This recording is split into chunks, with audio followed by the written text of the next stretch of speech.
السلام عليكم، صباح الخير عليكم، واش راكم البنات؟ أهلا بكم في قناتي، نورتوني بزيارتكم، شكرا على التعاليق الجميلة، التعاليق المشجعة اللي تخليني كل مرة نحب نحط لكم فيديوهات ونهضر لكم على أشياء بزاف راح تفيدكم. شكرا على التعاليق تاع بعض الأخوات، يحطوا لي تعاليق يقولوا لي والله رانا نستفادوا من فيديوهاتك، وكثري لنا وطلبوا مني بزاف فيديوهات. بإذن الله يعني صراحة مازلت ما وفيتش، مازلت ما حطيت لكمش واش سألتوني، واش يعني طلبتوا مني.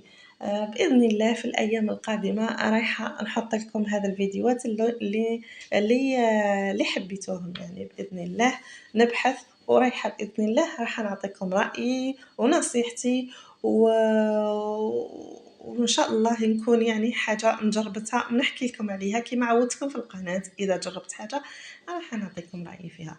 المهم، أول حاجة بسم الله والصلاة والسلام على رسول الله الكريم، صلوا على النبي أحبتي في الله، اللهم صل وسلم على سيدنا محمد وعلى آله وصحبه أجمعين.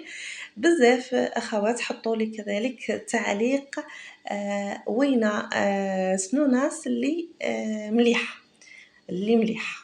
أنا اللي مليحة ها هي هذه اللي حطيت لكم في الفيديو الآن، هذه اللي ساعدتني.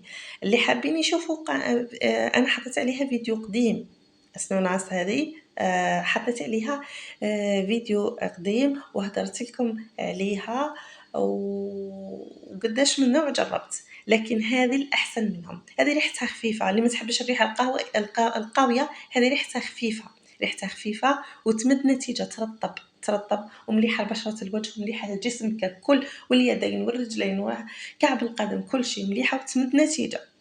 والبيضة تلقاوها ريحتها قوية، ريحتها مليحة بزاف بصح قوية قوية قوية، حتى كديريها في الجلد إذا كان الجلد شوية ناشف تحرق، يعني قاعدة تمد يعني يمتصها الجلد، مليحة هي يمتصها الجلد وهي